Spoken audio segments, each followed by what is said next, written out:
कहाँ मोबाइल है ना चला दिया को राज्यसभा में उपस्थित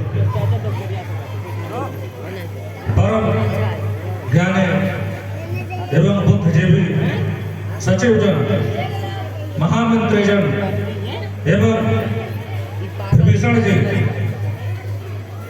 जैसा कि आप लोग जानते हैं, लंका में अब तक क्या घटित हुआ है, आज तक जो लंका अभेद थी, कोई भेद नहीं सकता था। आज उस लंका के अंदर एक बंदर कितनी सहजता के साथ आकर और लंका को जलाकर वापस चला जाता है। इससे यह सिद्ध होता है कि लंका की सुरक्षा में कहीं न कहीं कोई भारी चूक है। इसलिए अब हमारी लंका सुरक्षित नहीं रही।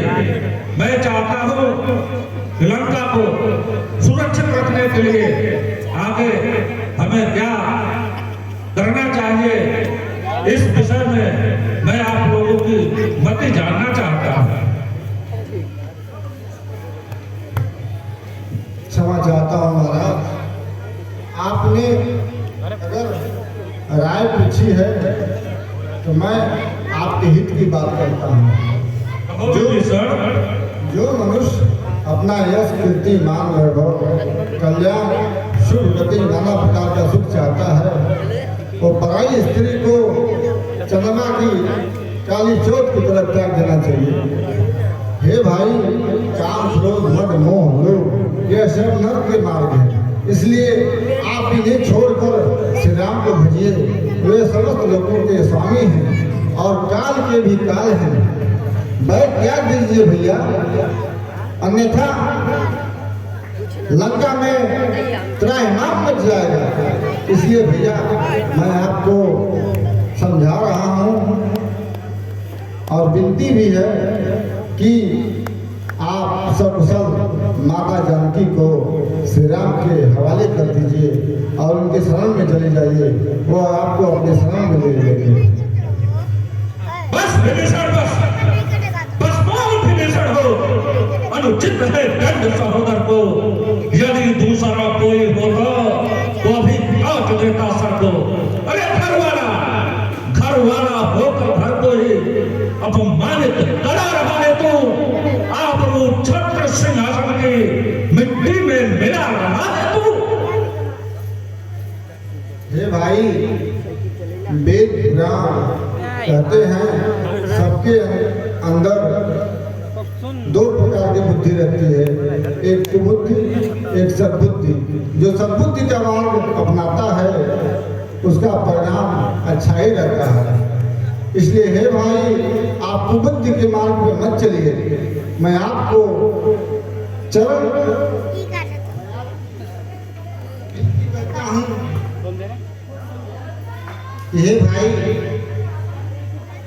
आप मोह माया त्याग दीजिए और माँ जानकी को प्रभु श्री राम के हवाले कर दीजिए।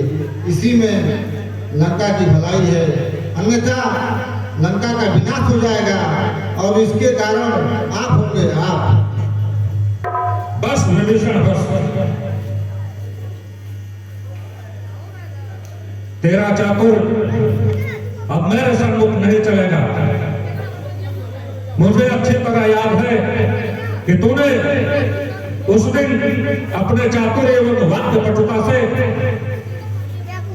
उस बंदर को मेरे क्रोध की अग्नि से किस तरह बचा लिया।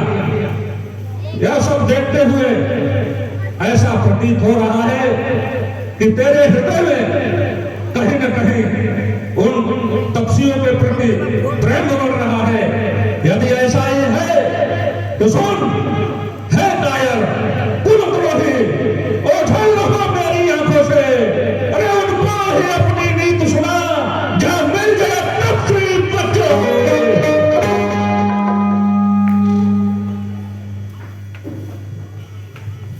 राम सत्य संकल्प प्रभु, सभा काल सब तोड़, मैं रघुवीर शरण जान देव जन घोर। अरे मूर्ख अनुयायी, तुम्हारी सभा है यह काल के बस में हो गई है। मैं उन्हीं प्रभु की शरण में जा रहा हूँ, अब तुम सब मेरा दोष मत देना। हे प्रभु, मैं आपकी शरण में आ रहा हूँ, आप हमारी रक्षा करिएगा। और देखिए आज का आखिरी दृश्य, मंच पर प्रभु श्री राम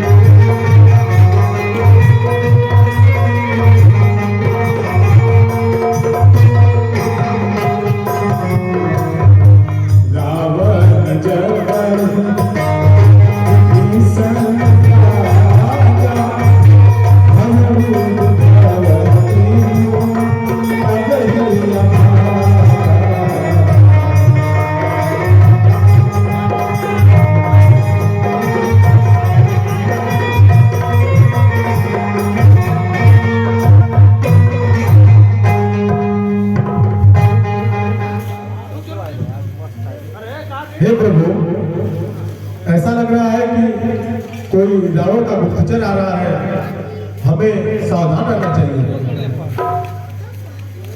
सुग्रीव जी, जो भी हो उसे आने दीजिए। जो आज्ञा प्रभु।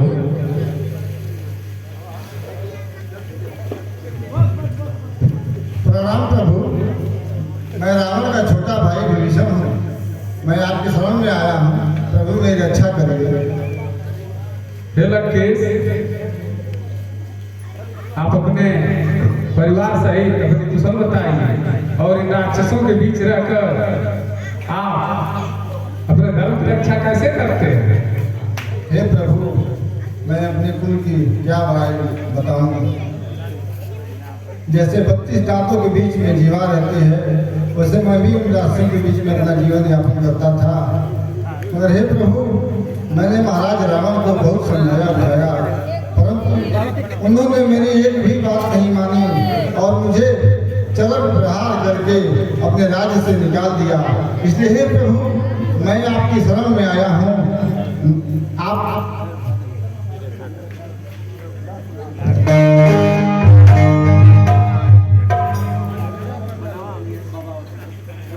हे विभीषण जी, इस राज्य के अहंकार में आकर रावण ने आप पर चरम प्रहार किया है।